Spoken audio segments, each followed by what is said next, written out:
Buntut kericuhan pembubaran kegiatan beribadah yang terjadi di Kecamatan Setu, Tangerang Selatan, Banten pada Minggu malam lalu memaksa polisi bertindak. Kelompok mahasiswa Katolik di Universitas Pamulang mengadakan doa rosario di salah satu rumah kos yang ada di sekitaran kampus.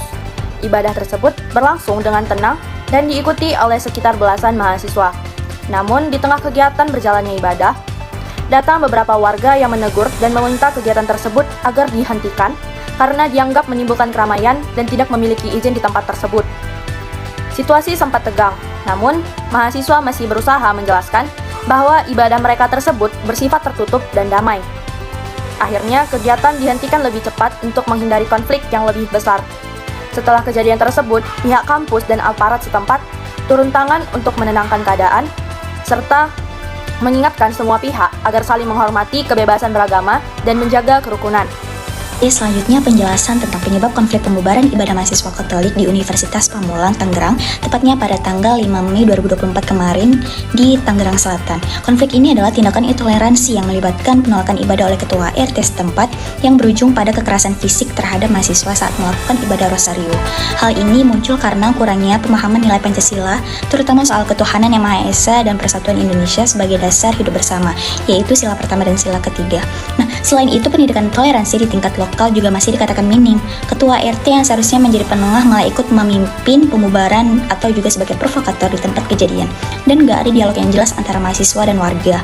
Nah, yang mengakibatkan perasaan prasangka dan narasi negatif yang cepat menyebar antara satu dengan yang lain.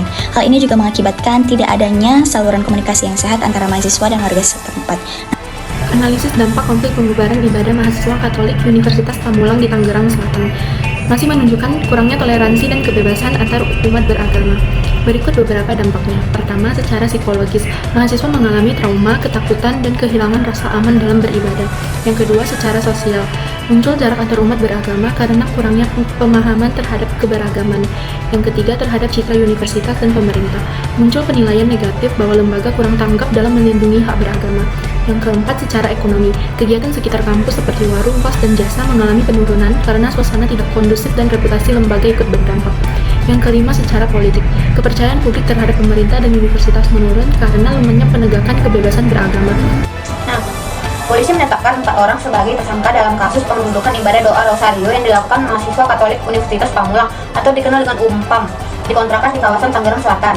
Keempat, tersangka ini berinisial D, 53 tahun yang merupakan seorang ketua RT setempat, dan I 30, S 36, dan A 26 tahun. Penetapan tersangka juga melalui serangkaian proses gelar perkara, disimpulkan cukup bukti sehingga terhadap beberapa saksi yang terlibat ditetapkanlah 4 orang sebagai tersangka, kata Kapolres Tangerang Selatan AKBP Ibnu Bagus dalam konferensi pers di Polres Tangsel. AKBP Ibnu Bagus juga turut menyita sejumlah barang bukti berupa rekaman video peristiwa, 3 bilah senjata tajam, jenis pisau, kaos warna merah, serta kaos warna hitam. Halo semuanya, saya ingin menyampaikan tanggapan dan refleksi terkait kasus pembubaran ibadah mahasiswa Katolik Universitas Pamulang di Tangerang Selatan. Peristiwa ini membuat kami sadar bahwa toleransi di Indonesia masih belum sepenuhnya terwujud. Bagi kami, kejadian ini bukan hanya tentang agama, tetapi tentang kemanusiaan. Ketika seseorang tidak diberi kebebasan untuk beribadah sesuai keyakinannya, berarti kita belum benar-benar memahami makna Pancasila dan kebebasan beragama. Saya juga menyadari pendidikan dan peran masyarakat sangat penting untuk menumbuhkan sikap saling menghormati. Kampus seharusnya menjadi tempat yang aman bagi semua mahasiswa tanpa rasa takut atau diskriminasi. Kita semua, baik individu, masyarakat, maupun pemerintah, punya tanggung jawab untuk menjaga kerukunan dan menolak segala bentuk intoleransi. Dari kasus ini, kami belajar bahwa toleransi harus dimulai dari diri sendiri.